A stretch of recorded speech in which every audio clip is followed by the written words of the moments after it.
11월 특강에서 원래는 10월이나 11월 종교개혁 주간으로 해서 항상 그 중요한 주제를 가지고 교회 방향성을 잘 우리가 잡아가기 위해서 이게 특강을 하는데 요즘에 이제 주일 양육을 좀 더 집중할 수 있도록 좀 오늘 이 금요일 시간에 좀 옮기긴 했어요. 그래서 제가 한 몇 가지 기획을 했는데 처음에 할 때는 종교개혁의 역사를 좀 다루고 그 다음에는 종교개혁 이후에 우리 시대까지 어떤 역사적 흐름 가운데 있는지 교회 역사를 좀 살펴보고 그 다음에는 이제 종교교육의 정수인 우리가 배웠죠. 5대 솔라 이걸 배웠고 또 뭐가 있었죠? 네, 튤립 교리 우리 장로교니까 특별히 우리 튤립 교리가 얼마나 은혜의 교리인지를 생각하는 시간으로 다루고 그리고 마지막 섹션이 그 모든 것을 종합해서 우리 교회가 이 시대 가운데서 어떤 위치에 서 있어야 되는지 우리 시대의 흐름이 무엇인지를 좀 파악하려고 해요. 그래서 제목이 뭡니까? 우리 시대 교회의 이해. 예, 이렇게 잡았어요. 제목을 제가 잘 바꾼 것 같아요. 원래 처음에 현대교회 진단 하니까 약간 느낌도 전문적인 것 같고 어려운 것 같고 그런데 그게 아니다. 우리 시대 교회들이 어떤지를 좀 이해하면은 내가 왜 그동안 이렇게 신앙생활을 해왔지?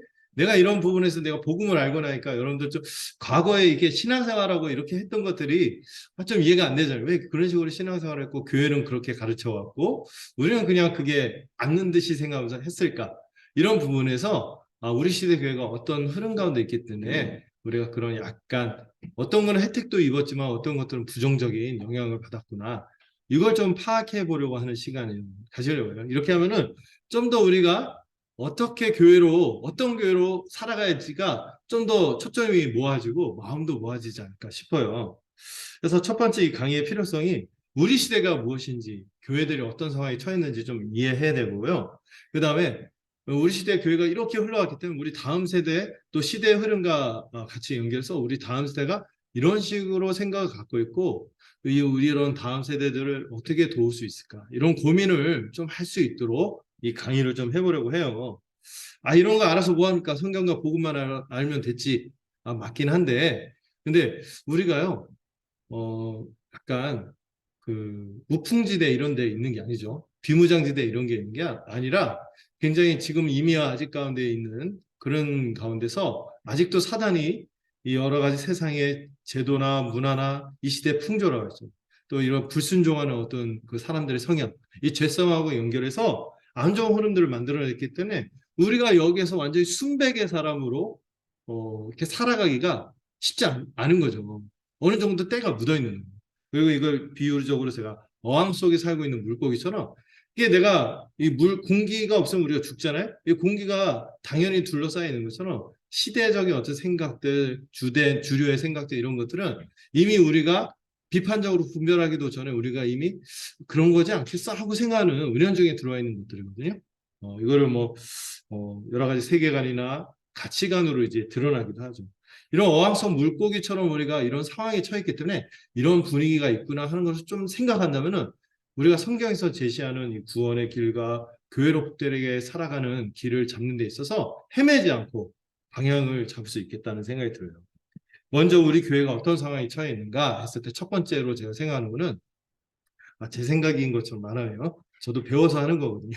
그러니까 되게 그 유명한 굉장히 여러 그 신학적인 분야에서 아주 선녀파 아주 석학이 있어요. 그 데이비 웨일즈라는 아주 훌륭한 학자하고 제가 그 농담 삼아서 얘기하죠. 허튼 소리 안 한다고. 마이클 허튼 이런 분하고 낸시 피어시라든지 굉장히 그 유명한 분들이 이 우리 시대 교회들을 막 분석하고 사회학적으로도 접근하고 신학적으로도 접근하고 인문학적으로도 접근하고 여러 가지 해서 고민을 해서 이런 것들을 이런 정리들을 해냈어요. 그래서 그런 분들의 혜택을 힘입어서 좀 더 쉬운 영어로 여러분들하고 함께 나눠보려고 합니다. 첫 번째 교회의 문제는요, 신학을 잃어버렸다는 거예요. 교회 신학이 없다고요? 교회 진리가 없다고요? 있잖아요. 이렇게 얘기하는데요. 여러분, 어, 좋은 신학이 있고 나쁜 신학이 있지, 신학이 없지는 않아요. 어, 그리고 교회가 그동안 믿어왔고 또 우리 주님이 친히 허락했던 정통의 진리가 있잖아요. 그 진리가 있느냐 없느냐 차이지 진리가 없다고 할 수는 없어요. 근데 좋은 것이 있냐 나쁜 것이 있냐 이 차이가 있는 거죠. 그리고 지금 진리를 잃어버렸다는 게 아예 없다는 게 아니라 이런 주님께서 허락하신 이 고귀한 진리들 있잖아요. 교회가 소중하게 역사적으로 붙들어왔던 이 진리가 교회에서 중심의 자리가 아니라 아예 그 천덕꾸러기처럼 한쪽에 이제 이렇게 취급을 받는 거죠. 별로 필요 없고 그냥 그런 거 얘기하면 TMI 얘기하는 것처럼 그냥 막 이렇게 가볍게 여기고 아주 그냥 그렇게 쓸모없게 여기는 그런 분위기가 됐다는 거죠. 그래서 그런 책도 나왔어요. 신학 실종. 이 말은 진리가 교회 안에 실종된 상태다. 아예 없다는 게 아니라 천덕꾸러기가 된 이런 상황이 지금의 흐름이다. 이렇게 얘기를 해요. 그 배경으로서 지금이 새로운 문명, 지금 시대가 전혀 이전과 여러분 20세기하고 21세기 또 19세기하고 20세기하고요. 이 문화의 차이와 문명의 차이가 어마어마하게 다르잖아요. 여러분 그 옛날에 그 공상과학 SF 영화에서만 나오는 얘기들이 막 지금 막 현실화되잖아요. 시계다 얘기했더니 뭐가 움직이고 막 뭐 달려라 키트 아시죠? 나와라 키트 하고 자동차 알아서 하고 하는데 요즘에 웬만한 거막 반자율주행, 자율주행 막 이런 게 막 현실화되잖아요. 너무 많은 변화가 온 거예요. 이게 변화에 온 거에 비해서 어떤 것들을 못 쫓아가. 물질 문명은 굉장히 발전했는데 우리가 수정하게 여기는 내면적인 것들을 못 따라가는 이런 상황이 있는 거죠. 그리고 지금 시대를 우체국 시대라고 해요. 포스트. 우체국 시대라고 하네. 이게 뭐냐 포스트 모더니티 해서 근대 이상으로 그걸 넘어서서 뭔가 새로운 흐름이 나타나고 있다. 이렇게 이 시대를 이렇게 얘기하죠. 그 배경으로 생각할 수 있는 게 지금 20세기 중반이면 너무 급격한 흐름이 변화가 있어서 지금 전 세계가 어느 정도 같은 코드를 가지고 이렇게 희한하게 생각하고 같은 걸 좋아하고 따라가고 이런 흐름이 돼버렸어요. 그걸 지구촌 사회라고 하죠. 글로벌하다 하면서 글로벌한 가치 막 이러잖아요. 이런 시대가 됐어요. 그래서 보니까 뭐 그 자동차도 옛날에는 수입차 타는 거 막 그 굉장히 배관시하고 막 그런데 지금은 뭐 아무렇지도 않게 받아들이죠. 반대로 외국에서는 어떻습니까? 우리가 10년 전만 해도 상상도 못한 케이팝 막 방탄소년단 이런 애들이 서양 애들이 우리가 항상 약간 콤플렉스 가졌잖아요. 백인들 막 이렇게 체격이나 막 이렇게 외모나 막 이렇게 했는데 막 그런 애들이 갑자기 우리 막 동양 문화에 심취하고 막 그 한국에 막 열광하고 막 그렇지 않습니까? 한국에 여행 오고 막 오면은 막 너무 좋아. 또 막 이런 흐름이 돼버렸어요. 이 지구촌 사회라고 하죠. 그래서 어느 정도 세상이 이 우체국 시대가 되면서 어느 정도 그 약간 문화적인 게 약간 통합적인 모습을 보이기도 해요.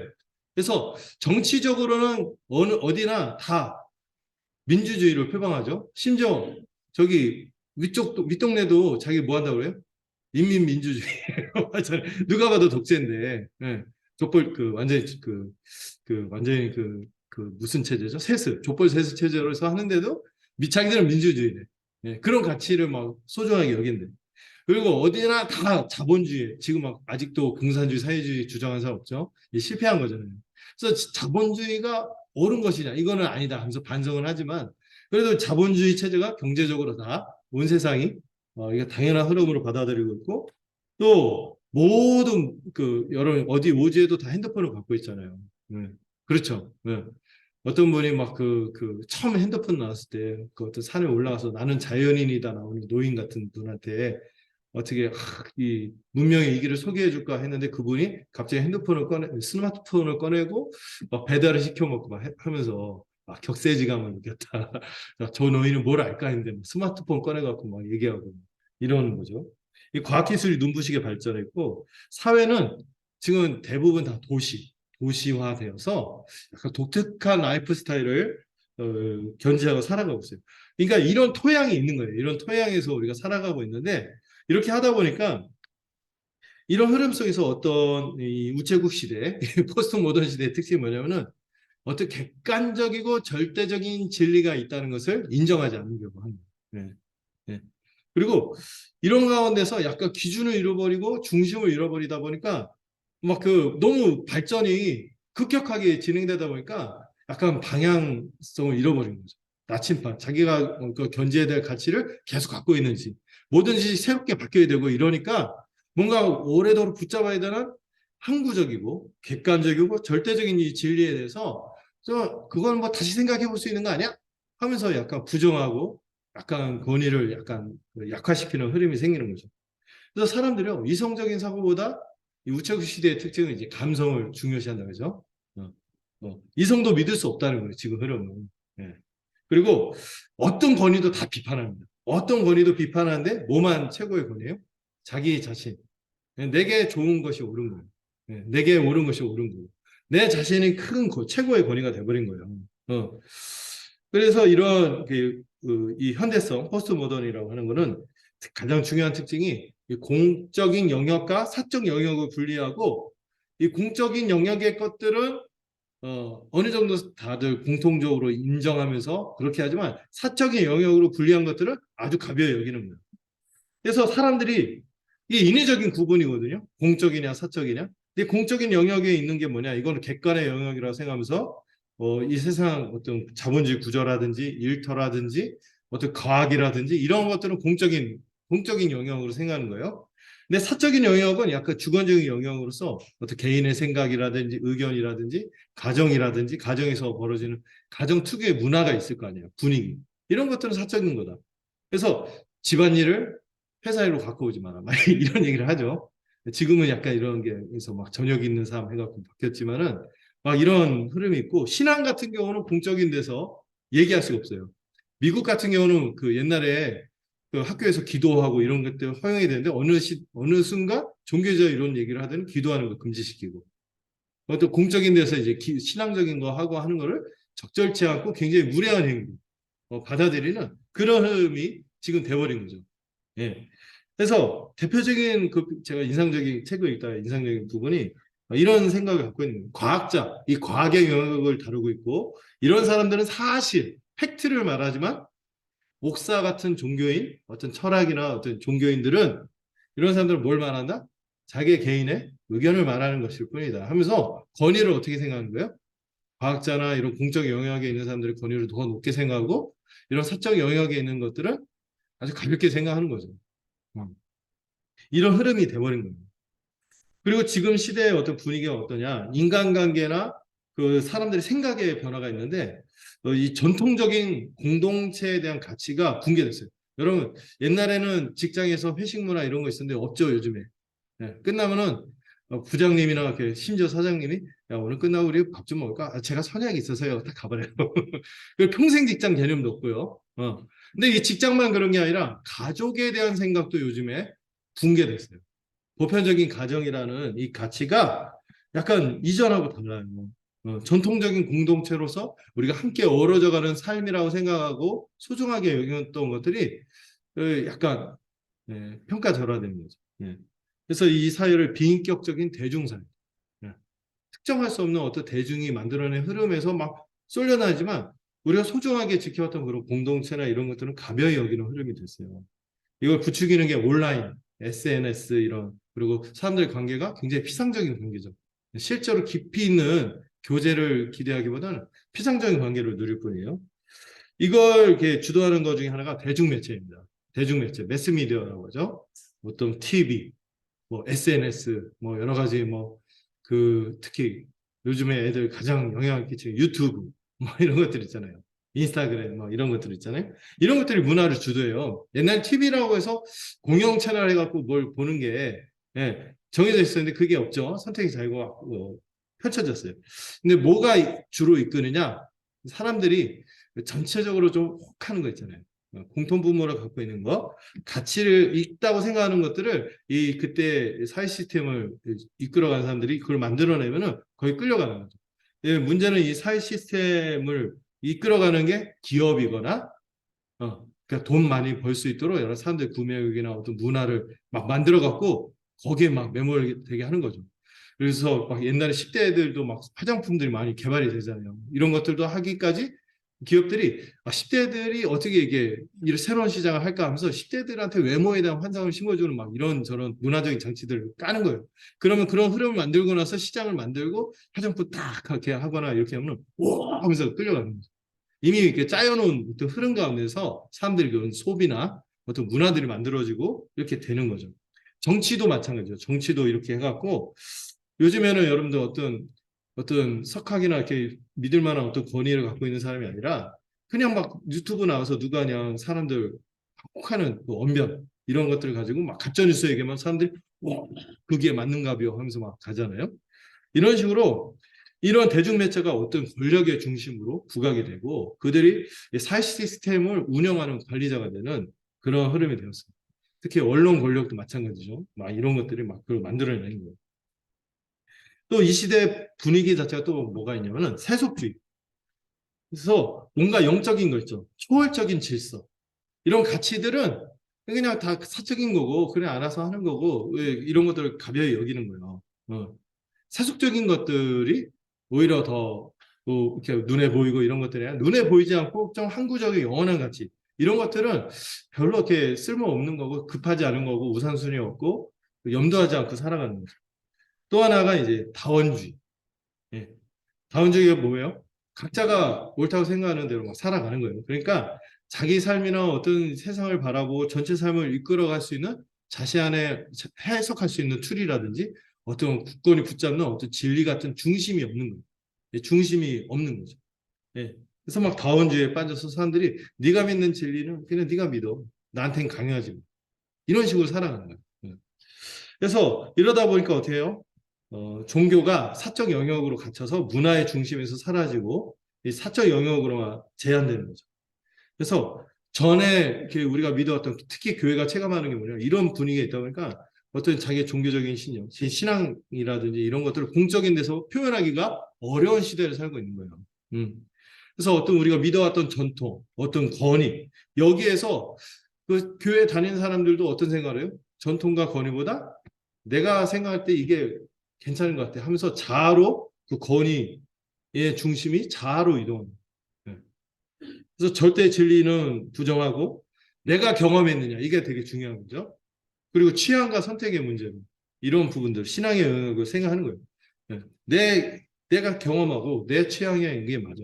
내가 선택한 거예요. 이런 식으로 신앙의 영역도 생각하는 거예요. 어떤 객관적이고 절대적인 진리가 있다는 생각보다 내가 경험했으니까 내가 이거 이렇게 누려봤으니까 이게 맞는 거예요. 이렇게 하는 거죠. 그러니까 하도 많이 듣는 얘기가 그거죠. 너는 뭘 믿고 있냐? 할 때 얘기를 못 하는 거예요. 그럼 오히려 뭘 강조하냐면 너는 언제 어떻게 하나님을 만났니? 하나님을 만났니? 이런 표현을 쓰는 거예요. 너 언제 하나님을 체험했어? 언제 하나님을 만났니? 네 인생에서 언제 만나니? 하고 말하는 것들을 보면은 어떤 진리의 내용이나 이런 것이 아니라 수련의 셋째 날 이런 것들이 나오는 거죠. 아니면 내가 방황하고 하고 그럴 때 술 마시고 막 그런데 그때 불현듯 공허감이 들면서 그때 내가 하나님께 말씀한 이런 막 사람마다 천차만별로 말하는 게 다른 이런 주관적인 것들을 그 절대적인 어떤 자신의 신앙의 그 기치로 삼는 거죠. 베이스로 삼는 거죠. 그러다 보니까 어떤 현상이 나타납니까? 전통적인 기독교 신앙에 있어서 뭘 강조했냐면 교리를 강조해왔고 진리를 강조해왔고 신앙 고백 우리는 뭘 믿습니다. 이걸 붙듭니다. 그리고 교회 공동체성을 굉장히 중요하게 여기는데 이런 것들을 거부하고 무시하는 흐름이 되어버린 것이죠. 그러다 보니까 교회가 어디에 순응하냐면 중심을 잃어버리니까 이 세상에 아까 얘기했던 그런 흐름들 있잖아요. 그 흐름들에서 괜찮다고 생각하는 것에 아주 민감하게 반응하면서 거기에 순응하는 거예요. 그리고 기독교 신앙은 진짜 우리가 견지해야 될 믿음은 사적인 영역으로 갇혀버리는 이런 상황이 됐다. 이렇게 시대를 밑그림을 그려볼 수 있을 것 같아요. 자, 그럼 두 번째로 이 어떤 면에서 복음주의 교회마저도 우리가 복음주의 교회, 보수적인 교회를 복음주의 교회라고 하거든요. 복음을 소중하게 여기는 진리를 소중하게 여기는 교회마저도 진리를 잃어버린 거예요. 여러분 그 신학이라고 표현하면 여러분들 약간 거부감을 느끼는데 학이라고 생각하면 진리거든요. 진리. 우리 진리를 붙들고 살아야 되죠. 여러분 누구도 신학이 없는 사람 없어요. 좋은 신학, 나쁜 신학, 풍성한 신학, 빈곤한 신학 이런 차이가 있을 뿐이지 다 진리가 있거든요. 나를 갖고 있는 게. 그래서 이 필수 요소들이 뭐냐면 내가 뭘 믿고 있는지 내가 고백하는 내용들 있죠. 이 신앙 고백들이 있어야 되고요. 두 번째는 그 진리가 어떻게 내가 살고 있는 삶 속에서 상황 속에서 이 진리가 어떻게 적용할지를 그 원리들을 생각하면서 이런 상황에서 내가 이 진리를 어떻게 붙잡을까 하고 성찰하는 거죠. 반성하고 그 시대 문화에 맞게 고민하는 거. 이것도 신학이죠. 진리죠. 그리고 또 뭐까지 있냐면 실제로 내가 내 삶에서 어떻게 적용하냐는 거죠. 실천할 것입니다. 이런 도목을 개발하는 것인데 지금 이게 다 따로 놓은 믿는 것 따로, 그리고 이거 생각하고 고민하는 거 따로, 그리고 내가 사는 거 따로, 다 따로로 막 그 따로 국밥이 된 거죠. 따로 국밥은 같이 뱃속에 들어가기라든지 다그 분열되어 있는 거예요. 그래서 여러분 가장 흔하게 볼 수 있는 게 여러분들 그 보통 교회를 복음주의 아니면 자기주의 이렇게 분류를 하거든요. 보수적이냐 자유주의냐. 그래서 제가 주로 자유주의 학교에 가서도 신학 그 성경을 가르치고 해봤는데 그분들은요 성경 진리에 관심이 없어. 뭐에 관심이 있어요? 맨날 개량한 복 입고 나가자 투쟁 투쟁 세상을 바꾸자 막 이런 것만 하는 거예요. 개량한 복 입고 막 이렇게 특이하게 막 그 코스프레를 하고 뭐죠? 우리가 붙잡는 신앙 고백은 없고 다른 어떤 자기가 생각하는 어떤 진리, 현실을 바꿔야 된다. 이런 문제의식만 가득해서 신학을 전개하는 거죠. 자유주의가 그렇다면요. 그럼 보수주의는 떳떳하냐? 보수주의는 어떻다고요? 진리와 그 교회에서 행하는 실천이 따로 놀아요. 응. 그래서 그 다음이 바로 그런 모습을 보여주는데 신학이 이런 신학, 진리와 신앙 고백이 이 성찰과 이런 것이 통합되지 않고 실종된 결과가 뭡니까? 성도들이 뭔가 통합적으로 해석하면서 그 일상의 삶에서도 똑같이 살아야 되는데 그 중심이 없으니까 삶이 어떻게 되는 거예요? 그냥 각자가 옳은 대로 자기 소견을 옳은 대로 막 사는 거예요. 진리하고 연결되지 않고 그냥 자기 그 세상의 어떤 흐름이 있잖아요. 그 룰에 따라서 적당히 자기를 끼워 맞추는 거죠. 그리고 기독교 교회에서 하는 사역들도 뭐예요? 꽝 잡는 게 매다. 실용주의가 지배하면서 교회가 어떻게 진리 가운데 온전하게 설 것이냐 이거보다 교회가 어떻게 규모를 늘리고 세상에 어떤 흐름이 있죠. 경영 마인드, 영업 마인드 이런 게 들어와서 어떻게 하면 숫자를 많이 늘릴까. 이런 생각을 하니까 그 하는 프로그램들을 하는 건 좋은데 이 프로그램이 과연 성경의 진리하고 복음의 진리하고 맞을까? 이렇게 하는 방식이 복음의 방식하고 은혜의 방식과 맞는가? 이런 고민을 할까요? 안 할까요? 안 하는 거예요. 제가 옛날에 그 유행했던 사역이 셀이었거든요. 셀. 셀 사역. 그래서 셀로 해서 막 교회가 부흥된다 하다가 갑자기 꺾이더니 뭐가 떴냐면 두 날개. 그러더니 좀 한 2, 3년 지나서 와 그러더니 쑥 꺾였어요. 그 다음에 뭐가 떴냐면 NCD라는 게 떴어요. NCD도 막 그거 막 워낙에 교재나 막 이런 것들이 화려하게 나오니까 세미나도 너무 세련되게 하고 혹했죠. 야, 이게 계속 가겠구나. 교회를 정말 발전시키겠구나. 막 자연적 교회 성장 해갖고 막 그런 거 했었거든. 그러다가 갑자기 그것도 3년 만에, 4년 만에 훅 꺼지더니 다른 게 또 나왔어요. 나중에 무슨 해피데이니 뭐니, 막 사랑을 위해서 하는 무슨 대전도 각성이, 막 이런 프로그램들을 막 갖고 오는데, 뭐가 없어요? 각 교회의 상황에 맞게 이 진리에 맞춰서 이렇게 하는 것보다 그냥 권 잡는 게 매다는 식으로 그냥 그 뭔가 교회를 외적으로 성장하는 데만 이런 프로그램들을 막 쓰는 거예요. 그러니까 보수적인 교회들도 그런 부분에서는 복음에 입각해서 어떤 사역을 하고 이런 것들을 고민하지 않고 그런 흐름들에 막 이렇게 맡긴 거죠, 자신을. 그러다 보니까 어떻게 했습니까? 복음주의가 현대성에 순응하게 됩니다. 이런 세상의 흐름에 순응해서 뭔가 진리를 갖고 있는데 이 진리를 이 시대의 옷에 맞춰서 이렇게 제시해야 된다 하다 보니까 시대의 옷에 너무 맞췄어. 그러니까 모두 바뀐 거예요. 이 진리도 변질되는 거예요. 그리고 이 대중운동, 사람들이 좋아하는 거, 이런 걸 하다 보니까 뭐하고 타협하게 됐어요? 우리가 분별하고 우리가 걸러야 될 이 문화들을 자꾸 교회 안에 갖고 들어오는 거예요. 문화가 타협하게 되는 거죠. 그래서 세 번째로, 오늘날 우리 교회가 개인주의와 대중주의에 영향을 받았다고 이제 봅니다. 그래서 개인주의가 완전히 해방되었는데, 이제는요, 자기 삶을 해석하는 것이 거대한 어떤 진리가 있어서 그 진리에 맞춰서 자기 삶을 해석하는 것이 아니라 이런 것들 진리나 거대 담론이랄까 좀 약간 좀 어렵게 느껴지는데 내 삶을 해석하는 어떤 통합적인 큰 이야기를 거대 담론이라고 할 수 있을 거예요. 어떤 진리라고 할 수 있겠죠. 그전에는 성경이 우리의 삶의 중심이었잖아요. 근데 성경 말고도 다른 대안이 있다 생각하고 어, 내가 생각하고 또 어떤 체제화된 어떤 사상으로 접근하면 싫어요. 어떤 권위를 가지고 얘기하고 하면은요, 결국엔 자기 유익을 위해서 저런 권위를 빌려서 막 이렇게 하는 거 아니야? 하면서 막 이렇게 그 개인주의가 가장 중심이 돼버립니다. 그리고 사람들이 점점 자아에만 몰입하게 되고 이 텔레비전뿐만 아니라 아까 얘기했던 그 대중매체의 영향으로 뭔가 자꾸 그 제가 지난번에 소비주의 강의했잖아요. 다 소비하는 대상, 자기가 예, 소비하고 그리고 내 그 소비하는데 내 마음이 채워져 안 채워져요. 공허하잖아요. 그 여전히 그 병들어 있는 이런 마음이 있잖아요. 이런 마음을 어떻게 해결할 수 있을까? 그러니까 심리 치료를 선호합니다. 그리고 윤리적인 부분에서는 뭐가 옳으냐, 틀리냐 이거보다 뭘 찾아요? 뭐 내게 좋은 게 뭐냐 이런 식으로 가니까 윤리적인 기준도 낮아지는 거죠. 그래서 아까 얘기했던 그런 거 있죠. 막 그 서로 막 그 신앙의 잣대를 얘기할 때 무슨 신앙의 내용들을 믿습니까? 할 때 얘기하는 내용이 없고 내가 만난 하나님이 뭐냐, 넌 뭘 체험했냐 이런 것들을 강조하는 거예요. 그래서 종교적 감정을 고조시키는 것들을 교회 안에서 막 하는 거죠. 그래서 여러분들 찬양하고 이런 것도 감사한데 찬양하는데 그 찬양의 가사 속에 있는 하나님의 성품과 우리를 향한 일하심 그리고 내가 주님과의 관계 속에서 더 내밀한 관계로 들어가는 걸 사모하고 이런 것보다 어떤 음악적인 거 있죠. 그리고 조명, 그리고 어떤 막 그 어조, 막 이런 것들을 하는 거예요. 제가 옛날에 수련회 사역하는 어떤 분 얘기를 들었는데 그 자기가 매뉴얼을 갖고 있대요.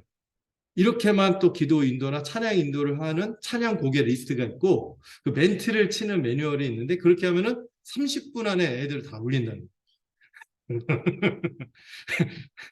울었다고 자기가 울은 것 때문에 자기가 뭔가 경험했다 생각합니다. 체험했다 생각하는 거죠. 네. 그러니까 이 종교적 감정을 고조하는 데만 모든 사역의 초점이 이렇게 몰려 있고 이러다 보니까 뭔가 절대적인 진리나 복음 우리가 소중히 붙어야 되는 생명을 가져다 주는 그 복음 자체는 가치 있게 생각하지 않는 거죠. 이거는 그냥 뒤로 하고 개인이 체험하는 것들 있죠. 이런 것들을 더 이렇게 뭐 짜릿하게 느끼는 거 있잖아요. 네. 짜릿하게 확실히 느낄 수 있는 데 있죠. 네. 저기 나이트. 근데 교회에서 막 이런 것들을 막 이렇게 연출하는 거예요. 여러분 그 찬양 집회나 이런 것도 하고 요즘에 또 핫한 분이 박혁인가? 막 해서 막 전도자 해갖고 나오는데 막 희한한 막 치유의 체험 같은 거 이렇게 하는데 뭐 고급 막 양복을 입고 이렇게 잘생긴 사역자가 나와갖고 딱 얘기하는데 약간 예수를 드러낸 게 아니라 자기가 이런 일을 하고 있으면 과시하는 거예요. 그러면 거기에 막 사람들이 혹하고 막 이런 흔들이 만들어지는 거죠. 음. 그리고 개인주의와 대중주의가 조화되어 있다. 이런데 여러분 개인주의하고 대중주의는 사실 안 어울리는 거 아니겠어요? 개인이 자기가 중심이다 하는데 대중주의하고 이게 묘하게 맞아떨어져요. 이게 이제 대중매체가 기여한 건데 이게 사람들의 감각을 굉장히 자극을 시키는 거예요. 감각을 자극시키고 이것이 우리를 만족시킬 수 있다는 환타리를 심어주는 거예요. 환상을 심어주니까 거기에 사람들이 선망하면서 빠져드니까 이성적으로 생각하기 전에 사람들 감성적이거든요.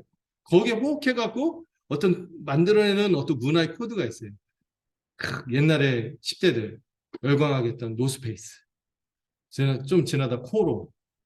그리고 지금 뭐 몽클레어 막 고가 막 이런 거 하다가 이제 아웃도어를 끝났어. 이제 새로운 뭐가 나오는 거죠. 이런 것들을 해야지 내가 뭔가 거기에 어떤 내 가치가 실현되는 것처럼 이렇게 막 따라가는 거죠. 음. 그래서 그 세 번째 화살표에 보면 자아를 몰입하는 데 동시에 애들의 성향이 어때요? 굉장히 자아중심적인 그런데도 유행에는 굉장히 민감해요. 그렇죠. 예. 대중사회에 막 이렇게 이를 추구하면서 타인지향적인 자기가 중심인 것처럼 하지만 결국엔 다른 사람이 흉내내고 있는 거예요. 그걸 따라가고 있고 유행에 민감하고. 예. 제가 옆에 써놨지만 그래서 자기 주변의 지인은 걱정하는데 연예인은 걱정하고 있고 그러고 있는 거죠. 약간 모순적인 거죠. 예, 정치인을 걱정하고 있고 예, 연예인을 걱정하고 있고 골방에서 그 오타방 같은 데서 추운 데서 월동도 못하고 막 벌벌 떨면서 TV에서 어떤 연예인이라서 어젯밤 제가 애완견을 잃어버렸어요 하고 그러니까 그런 걸 보면서 와 하면서 쟤 굉장히 슬프겠다. 자기는 더 막 그런 상황인데 그리고 자기 주변의 사람들 되게 힘들고 한데 이런 거는 안 하고 막 그런 것들만 이렇게 가는 거죠. 이런 대중매체의 어떤 힘 때문에 그러니까 이제 그 비판적인 사고를 못하고 이렇게 막 흘러가는 거죠. 특별히 여러분들 요즘에 유튜브나 온갖 SNS에서 나오는 거짓 정보들 있잖아요. 가짜 뉴스. 이것 때문에 얼마나 사람들이 잘못된 지식을 갖고 있는지 모르겠어요. 어떤 면에서 지식이 대중화된 긍정적인 기능이 있어요. 대중매체 때문에 옛날에 아주 몇 명의 지식이 권력이라서 몇 명의 지식인만 이 권력을 독점하고 알고 있는 것으로 자기 특권을 누렸는데 요즘에 이건 대중매체나 이런 것들 때문에 정보가 많이 공유가 돼요. 근데 문제는 이걸 필터링 할 수 있는 힘이 대중에게는 부족한 거죠. 그래서 이 가짜 뉴스가 나오는데도 모르는 거예요. 막 그걸 따라가고 뭔가 이렇게 이 지식이 하향 편준화된 지식을 쉬우니까 손쉬우니까 접하기 쉽고 굉장히 말초적이고 선동적이고 이런 것들이 휩쓸려 가는 거죠. 그러니까 현실을 인식하는 능력도 현저히 약하고 어. 그리고 정통적인 공동체에서 특히 가정을 비롯한 교회라든지 이런 것들에 대해서 얘기하는 것들보다 내가 어디에서 본 거 있잖아요. 이게 더 힘이 센 거예요. 가정이나 교회나 아니면 정부 같은 데서 신뢰성이 있게 뭔가 얘기를 하는 게 있는데도 뭐 개인적으로 어떤 접한 어떤 정보나 이런 것들이 더 절대적인 것처럼 받아들이는 거죠. 그래서 사람들이 굉장히 감정적으로 감정 중심의 인간형이고 대체적으로 소비자적인 의식을 가지고 이 소비 사회로 강화시키고 있습니다. 그리고 이 비인격적인 대중사회에 삼켜지니까 개인의 그 정보를 다 할 수도 없죠. 자원을 많이 갖고 있는 것도 아니죠. 내면의 힘도 강하지 않은데 이렇게 결핍되어 있는데 그 시대에서 우리가 살아갈 때 뭔가 선택하고 결정하는 이런 책임이 있잖아요. 너무 많은 선택과 옵션이 주어지는데 이걸 결정하는 힘은 부족합니다. 그래서 이 책임이 가중됩니다. 근데 문제는 이런 세상의 흐름에 같이 발맞춰서 이 복음주의 교회들이 변화된 거죠. 진리보다는 뭐를 사람들이 원하는, 사람들이 좋아하는 이런 기독교가 그런 식으로 바뀌어버립니다. 그래서 교회의 흐름도 대중운동이 지배가 되고 어떤 교회 어떤 그 직분이라든지 말씀의 권위라든지 이런 것보다 다른 사람들이 좋아하고 이런 것들에 이렇게 막 따라가야 되잖아요. 이런 식으로 가는 거고 반지성주의. 뭔가 고민하고 깊이 고민하고 성경에서 정말 이걸 말하느냐. 우리 믿음의 선배들이 말하는 게 뭐냐. 이걸 귀 기울이기보다 뭔가 즉자적인 결단을 하는 거죠. 즉각적인 결단과 막 이런 걸 하는 거죠. 길게 생각하지 않고. 그래서 지도자들도 어떻게 돼요? 자꾸 대중의 여론만 섬기게 되는 거죠. 사람들이 뭘 좋아하지? 막 눈치만 보고 막 거기에 맞춰서 막 뭔가 이렇게 하려고 하고. 우리가 교회가 견지해왔던 게 소중한 흐름들을 생각하지 않는 거죠. 두 번째 흐름이 뭐냐면은 교회가 진리가 첫 번째는 진리가 좀 중심이 되지 않고 있다. 그다음에 두 번째는 뭐예요? 하나님을 가볍게 여기는 흐름이 교회 가운데 들어왔어요. 그래서 하나님을 중요하게 생각하지 않습니다. 이 종교가 개인화되고 맞춤형 종교로 다가가고 있어요. 그래서 이런 종교의 특징은요, 초월적인 하나님, 거룩하신 하나님에 대해서 강조할까 안 할까요? 안 해요. 뭔가 친밀하고 다가오는 하나님만 강조하는 거죠.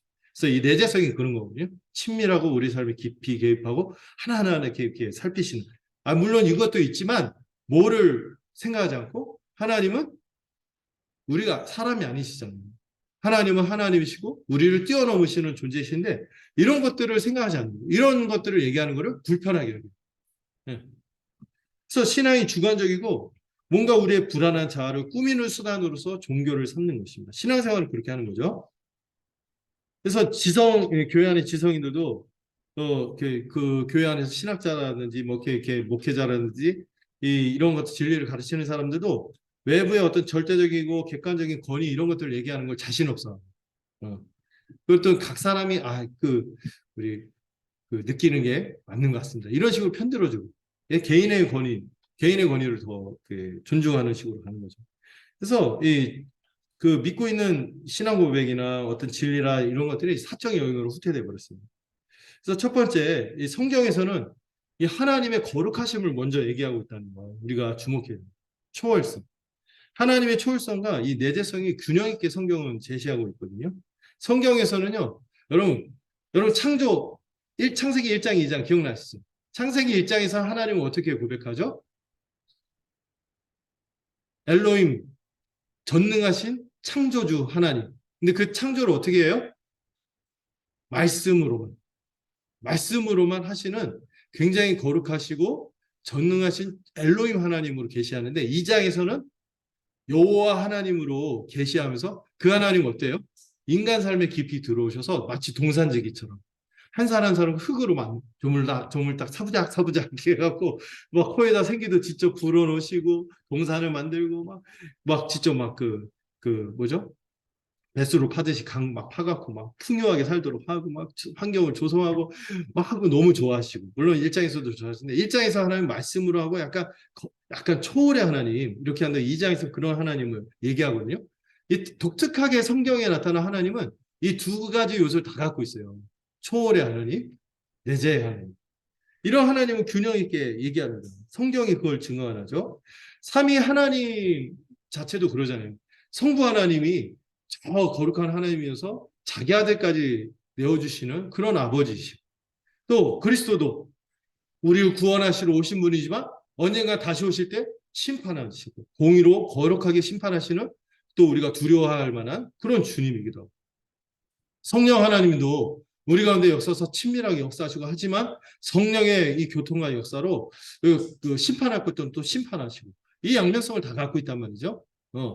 이런 틀을 가지고 볼 때 성경을 온전하게 우리의 하나님을 온전하게 이해할 수 있는데 어떤 한 측면만 취하려고 하는 거예요. 주로 어떤 하나님? 3번에서 얘기하는 하나님, 내재적인 하나님, 뭔가 친밀한 하나님. 찬양도요, 거룩하시. 옛날에 이런 찬양 많이 거룩, 거룩, 거룩 막 이랬는데 요즘엔 나는 주의 친구 막 이런 거. 이 찬양의 흐름만 봐도 그런 걸 더 선호하는 그런 흐름으로 가는 거예요. 이 거룩하신 하나님은 굉장히 불편해하고 하나님에 대해서 굉장히 편취한다는 표현을 제가 썼었죠. 편협하게 취하는 거예요. 선호할 만한 것만 취하는 거죠. 그리고 어떤 권위나 이런 것들을 하는 것에 대해서 굉장히 싫어하고 탈권위적인 문화에 빠져버렸어요. 하나님의 하나님 대신 그분을 경외하고 두려워하는 이런 감정이 교회 안에서 찾아보기가 어려워진 시대가 이 시대다 이렇게 보는 것입니다. 네. 근데 여러분 하나님의 내재성에 대해서도요 바르게 이해돼요. 특별히 하나님이 섭리하신 것에 대해서 많은 오해가 있고 이 교리를 믿지 않고 있는데 지금 현대 시대 자체가 굉장히 풍요롭잖아요. 이 풍요로우면서도 모순적으로 위기를 느끼게 해요. 이 풍요 속에서. 뭐냐면은 이 풍요가 있는데 여러분 이 지구 자원이 그 어느 때보다 이렇게 개발이 되고 모든 사람이 이 복지나 이런 것들이 발전이 된 시대가 없죠. 그런데 그 혜택을 누구만 누려요? 온 지구의 자원을 보니까 20%가 누리고 80% 그런 자원에서 소외되고 있다. 이렇게 분석이 있어요.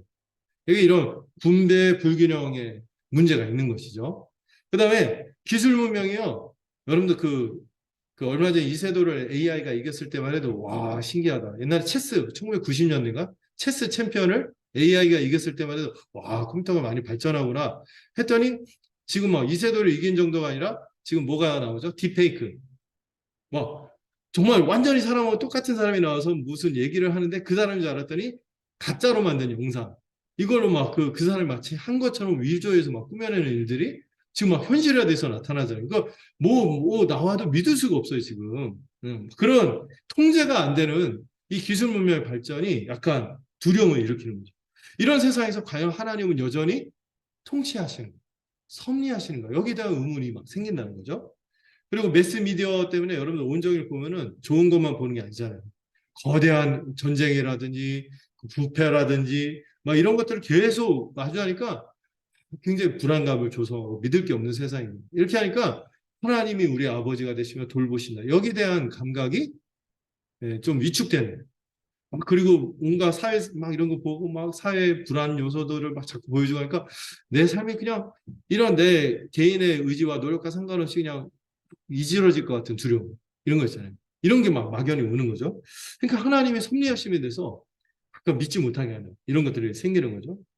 거기다가 한때는 이 역사가 진보하고 문명이 진보하다면은 진보하는 것은 다 하나님이 섭리하셔서 그렇다. 이것에 대해서 같이 생각했는데 그런 게 아니네 하는 혼란을 가져다는 큰 사건이 전 세계적으로 그런 이런 진보와 이 섭리를 동시하던 흐름에서 이거를 그게 아니구나 하면서 하나님이 과연 계신가 이런 혼란을 가져온 큰 사건이 있어요. 그게 뭐냐면 양차 세계대전, 1차 세계대전, 2차 세계대전. 그 세계대전을 일으킨 주된 국가들이 어떤 국가예요? 하나님 안 믿는 국가 그런 게 아니에요. 기독교 국가들 이런 데서 막 전쟁을 일으켜갖고 특히 종교교역의 본산이었던 독일 같은 막 유대인들을 얼마나 무지막지하게 막 학살하고 했습니다. 막 이런 게 일어나니까 굉장히 막 그 혼란스러운 거죠. 경제 공황이 일어나고 그리고 교회들이 굉장히 보면은 굉장히 누추한 거예요. 비루해 보이고 성도들의 삶도 그런 거죠. 이거 하나님이 섭리하시는가 여기에 대해서 불신하게 되는 이런 흐름들이 조성이 됐어요. 근데 그런 가운데서도 우리는 이 성경을 믿는 거죠.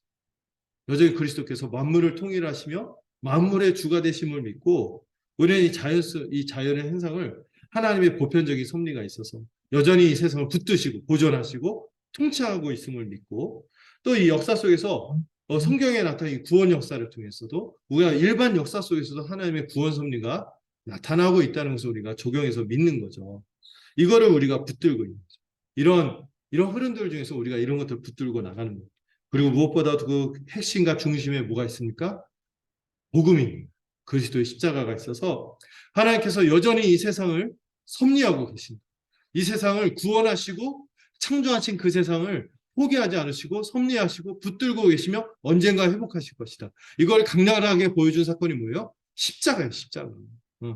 이 십자가를 통해서 악을 심판하시고 그 영원한 죄와 사망의 거슬을 무릎 꿇리시고 구원 경륜을 온전히 성취하실 것이다. 이거를 그리스도의 십자가를 통해서 우리가 믿는 것이죠.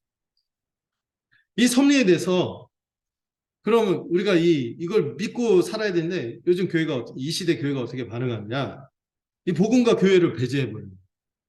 이게 약간 그 신학의 흐름이나 이런 것들을 그 사람들이 이 교회 흐름들이 깨어있는 사람들은 소수였고 막 이런 사람들이 이상한 흐름을 만들어서 자유주의와 또 복음주의 안에서도 이상한 흐름을 만드는데 자유주의는 이런 이 십자가 복음이 중심이 되지 않고 세상의 공공 영역으로 가서 사회에 참여해서 뭐 세상에 가서 뭐 바꿔야 된다, 공장 들어가야 된다, 뭐 해서 무슨 시민 운동을 해야 된다 이런 데만 관심을 가지는 거죠. 복음주의자는 어떻게 해요? 복음주의 교회에서도 어디에 빠졌냐면은 그 심리치료, 우리의 욕구를 만족하는 그런 프로그램들을 개발하는데 그래서 한때 교회에서 많이 유행했던 게 뭐죠? 우리가 이상하게 행동하고 하는 게 복음에서 말하면 우리가 죄인이고 이래서가 아니라 어려서 엄마가 초등학교 3학년 때 생일 잔치를 안 해줘. 그 생일 잔치를 안 해줘서 했을 때 친구들 앞에서 섭섭하고 서운한 게 내 안에 그 쓴뿌리로 있어갖고 그것이 막 발전해서 내가 이상한 행동. 이런 식으로 심리치료적으로 약간 많이 희화해서 얘기했는데 상담이 좋은 거예요. 근데 제가 극단적으로 얘기를 하다 보니까 좀 조심스러운데 이 상담의 일면이 좋은데 이거를 굉장히 전체적으로 이 죄인의 어떤 죄인됨에 대해서 직면하지 않고 이렇게 회피하고 심리치료하고 욕구를 만족하면 된다 이런 식으로 해서 그런 부분에서 하나님이 돌보심을 그런 방식으로 체험할 수 있는 것으로 축소시킨 거죠. 그러나 여러분 하나님의 섭리는 어디에서? 복음을 선포하는 교회를 통해서 온전히 드러나는 것입니다. 다른 영역, 정치라든지 경제라든지 심리학 영역에서 섭리를 찾는 것은 십자가가 아무것도 아닌 것처럼 말하는 이 모독이 되는 것이죠. 그래서 교회의 가장 중요한 사명은 뭡니까?